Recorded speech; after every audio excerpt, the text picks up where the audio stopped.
qu'elle ne parle pas du passé. Elle parle de nous. Le mythe d'Icare, c'est exactement ça.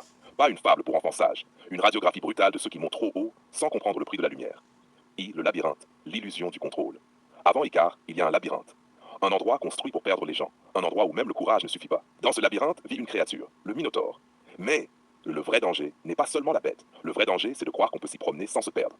C'est là que commence le message. Parce que certains milieux sont des labyrinthes modernes, des entreprises, des groupes sociaux, des environnements professionnels, des cercles d'influence. De l'extérieur, tout paraît structuré. À l'intérieur, tu comprends vite une chose. Tout le monde n'est pas là pour t'aider à sortir. Dédale, l'architecte du système. Dédale, c'est celui qui connaît les murs. Il a construit le labyrinthe. Il connaît les sorties. Mais il est aussi prisonnier de sa propre création. Et ça, c'est une première vérité froide. Dans certains systèmes, même ceux qui ont créé les règles ne sont plus libres. Alors quand Thésée entre dans le labyrinthe, il n'a qu'une arme, un fil. Le fil d'Ariane, simple, invisible, vital. C'est la seule chose qui relie encore l'homme à la sortie. Icare l'envole trop tôt. Icare, lui, n'est pas raisonnable. Il est jeune, il est fasciné, il est grisé par une idée dangereuse, la liberté immédiate. On lui donne des ailes, pas des ailes magiques, des ailes fragiles, cousues avec de la cire. Et on lui dit une chose simple, ne monte pas trop haut, le soleil fera fondre la cire. Mais voilà le point central, Icare n'écoute pas la limite. Il ne comprend pas encore que certaines règles ne sont pas des interdictions, mais des protections. H-Hat, l'erreur universelle, confondre l'altitude et la maîtrise. Icare vole, et au début tout est euphorique. Le vent, la hauteur, la sensation d'être différent. C'est toujours comme ça. Quand quelqu'un sort d'un environnement contraint, il croit qu'il est invincible. Mais il y a un piège invisible. Plus tu montes vite, moins tu comprends ce qui peut te faire tomber. Icare regarde en bas et se sent au-dessus. Il regarde en haut et ne voit plus la limite. Il est entre deux illusions. Et c'est exactement là que commence la chute. Le soleil, ce qui révèle tout. Le soleil, dans le mythe, n'est pas juste un astre. C'est la vérité, brûlante, intransigeante, sans négociation. Et la cire fond. Les ailes se désagrègent. Et Icare tombe. Pas parce qu'il est faible, mais parce qu'il a confondu liberté et absence de règles.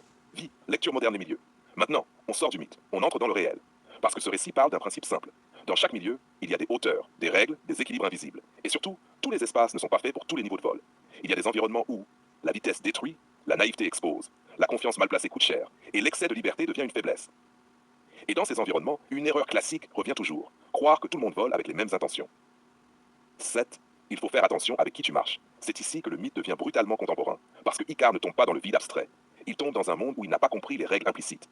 Et aujourd'hui encore, dans les groupes, dans les entreprises, dans les relations, dans les environnements compétitifs, tout le monde ne marche pas avec la même logique. Certains avancent avec prudence, d'autres avec stratégie, d'autres avec calcul, et d'autres regardent simplement qui montent trop vite. Pas pour admirer, pour observer. Le piège du milieu. Un milieu n'est jamais neutre. Il te teste, sans te prévenir. Et parfois, ce n'est pas la chute qui est violente, c'est la découverte. Tu pensais voler dans un espace bienveillant, mais tu étais dans un système qui observe les auteurs. C'est pour ça que certaines ascensions attirent autant l'attention. Pas parce qu'elles sont admirées, mais parce qu'elles sont surveillées. Icare aujourd'hui. Icare aujourd'hui, ce n'est pas un garçon avec des ailes. C'est celui qui monte trop vite dans une hiérarchie, celui qui s'expose sans comprendre.